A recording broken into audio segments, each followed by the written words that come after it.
নমস্কার বন্ধুরা, হাতাখুন্তি চ্যানেলে সবাইকে স্বাগত। আজ আমি একটা অপূর্ব স্বাদের ঠান্ডা ঠান্ডা ডেজার্টের রেসিপি শেয়ার করব। ডেজার্ট আমরা নানা রকমের নানা ধরনের বানিয়ে থাকি। এক মুঠো গোবিন্দভোগ চাল আর পাকা আম দিয়ে আমার মতন করে এই রেসিপিটা একবার হলেও বানিয়ে দেখুন, খেতে অসাধারণ লাগবে। একবার বানিয়ে খেলে বারবার বানাতে চাইবেন। আর শুধু তাই নয়, যে খাবে সেও আপনার প্রশংসা করবে। আর এটা বানানো মাত্রই দেখবেন শেষ হয়ে যাবে। এটা এতটাই খেতে অপূর্ব হয়। তাহলে চলুন বন্ধুরা, দেরি না করে এই গরমে তৃপ্তি পাওয়ার জন্য ঠান্ডা ঠান্ডা এই ডেজার্টের রেসিপিটা কেমনভাবে তৈরি করব সেটাই দেখে নিই। তার আগে আমার চ্যানেল যদি সাবস্ক্রাইব করা না থাকে তাহলে সাবস্ক্রাইব করে দেবার অনুরোধ রইল। আজকে ডেজার্টের যে রেসিপিটা বানাবো তার জন্য আমি এখানে 1 কাপ গোবিন্দভোগ চাল নিয়েছি। আপনারা এটা কম বেশি করেও নিতে পারেন। আজকে আমি যে রেসিপিটা বানাবো সেটা 1 কাপ গোবিন্দভোগ চাল হলেই হবে। প্রথমেই আমি এই গোবিন্দভোগ চালটাকে ভালোভাবে ধুয়ে নেব।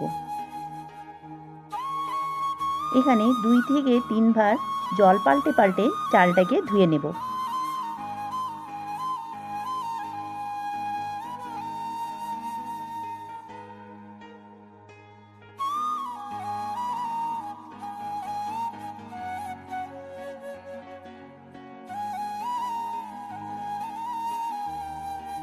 দুই থেকে 3 বার জল পাল্টে পাল্টে ধুয়ে নিয়েছি।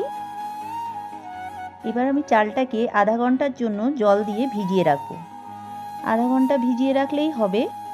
এখানে 1 মুঠো কাজু, সেটাকেও জল দিয়ে ভিজিয়ে রাখবো। আধা ঘন্টা পর একটা মিক্সিং জার নিয়ে নিয়েছি।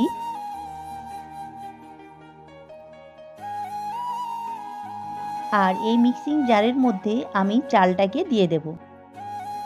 আপনারা এখানে গোবিন্দভোগ যদি চাল না থাকে তাহলে হাতের কাছে যদি আতপ চাল থাকে সেটাও দিয়েও এই রেসিপিটা বানাতে পারেন।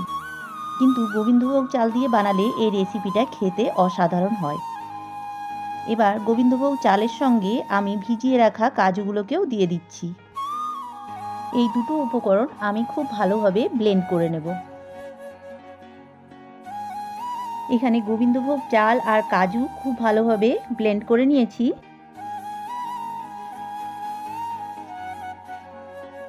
এবার একটা পাত্রের মধ্যে গোবিন্দভোগ চাল আর কাজু বাটা ঢেলে নিলাম। এই রকম একটু মিহি করে ব্লেন্ড করতে হবে, তবে একটু দানা দানা থাকলেও কোনো সমস্যা হবে না।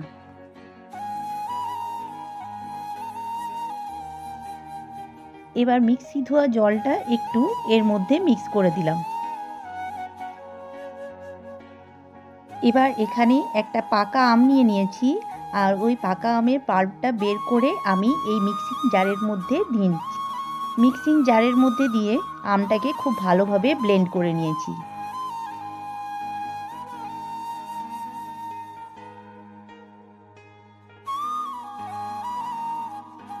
এবার ব্লেন্ড করে নেওয়া আমটা আমি কড়াইয়ের মধ্যে দিয়ে আমটাকে ফুটিয়ে নেব।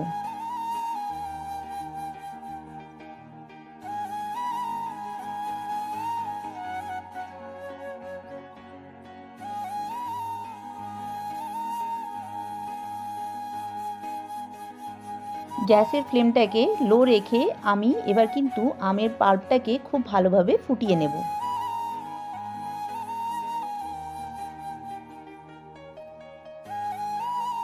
এই মিশ্রণটাকে ফোটাতে ফোটাতে দেখবেন কালারটা কিন্তু চেঞ্জ হয়ে যাবে। একটু কাঁচের মতন স্বচ্ছ দেখতে হবে। এইভাবে কিন্তু আমের পাল্পটাকে ফুটিয়ে নিতে হবে। পাকা আমটা যদি এইভাবে ফুটিয়ে আজকে যে ডেজার্টটা বানাবো সেটাতে যদি মিক্স করা হয় তাহলে ডেজার্টটা খেতে কিন্তু অসাধারণ লাগবে। আমার এই রেসিপিটা যদি আপনাদের কোনো অংশে ভালো লেগে থাকে তাহলে লাইক ও কমেন্ট করতে ভুলবেন না। আর কমেন্ট করে অতি অবশ্যই জানাবেন রেসিপিটা কেমন লাগলো, কারণ আপনাদের একটা লাইক ও কমেন্ট আমার জন্য অনেক গুরুত্বপূর্ণ। আপনাদের লাইক ও কমেন্ট আমাকে আরও নতুন নতুন রেসিপি বানানোর জন্য উৎসাহ করবে।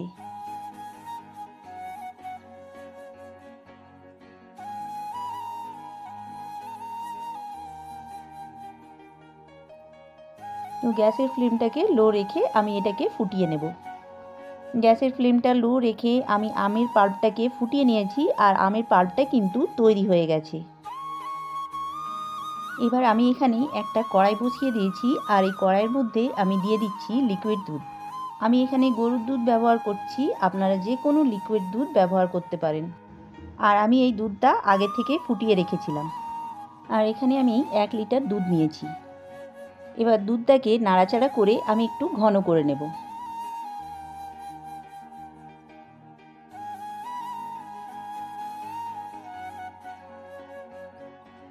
এখানে দুধটাকে ফুটিয়ে ফুটিয়ে আমি অনেকটাই ঘন করে নিয়েছি। আর গ্যাসের ফ্লেমটা লো করে যে কাজু বাদাম বাটা আর গোবিন্দভোগ চালের পেস্ট করে রেখেছিলাম সেটা দুধের মধ্যে মিক্স করে দিচ্ছি। এবার কাজু বাদাম আর ওই গোবিন্দভোগ চালের যে মিশ্রণটা দিয়েছি সেটাকে দেওয়ার পর দুধটাকে ঘন ঘন নাড়াচাড়া করে যেতে হবে। আর গ্যাসের ফ্লেমটাকে কিন্তু লোতে রাখতে হবে। হাই ফ্লেমে নাড়াচাড়া করা যাবে না, হাই ফ্লেমে নাড়াচাড়া করলে তলাতে লেগে যেতে পারে। যেহেতু এখানে কাজু বাদাম আর গোবিন্দভোগ চালের মিশ্রণ দেওয়া আছে তাই তাড়াতাড়ি ঘন হয়ে যাবে, তাই নাড়াচাড়া বন্ধ করা চলবে না। আর এখানে ফ্লেভারের জন্য আমি 3টে এলাচকে ফাটিয়ে দিয়ে দিচ্ছি। আর গ্যাসের ফ্লেম লো রেখে এইভাবে নাড়াচাড়া করতে থাকতে হবে।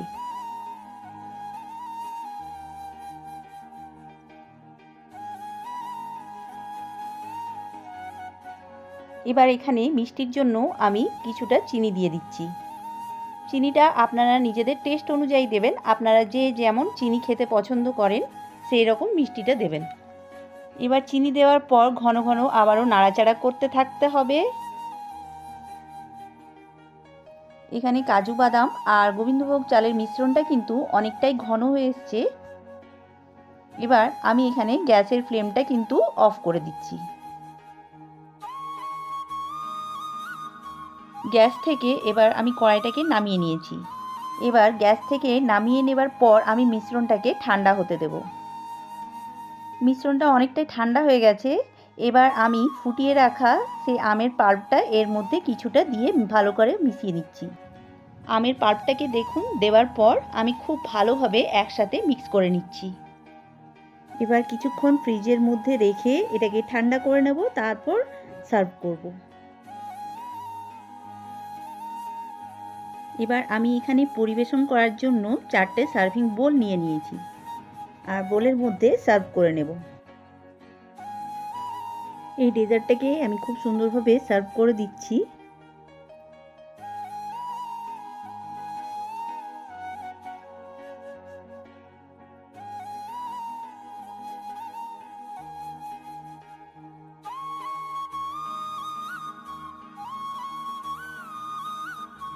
ওপর থেকে গার্নিশিংয়ের জন্য দিয়ে দিচ্ছি ফুটিয়ে রাখা আমের পাল্পটা। এই ডেজার্টটা দেখতেও যতটা সুন্দর লাগবে আর খেতেও ততটা টেস্টি লাগবে।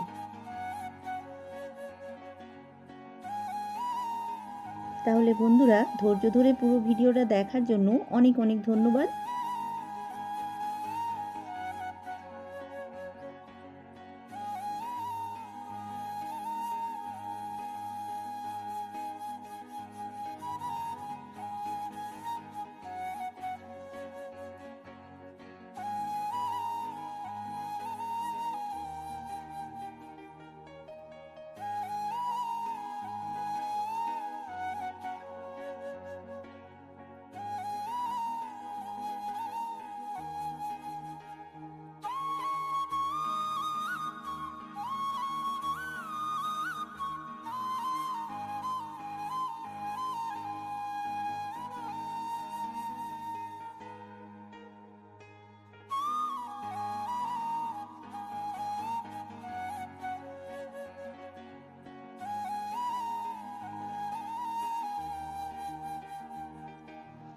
আবার ফিরে আসবো নতুন একটা রেসিপি নিয়ে। ততক্ষণের জন্য সবাইকে টাটা, বাই বাই।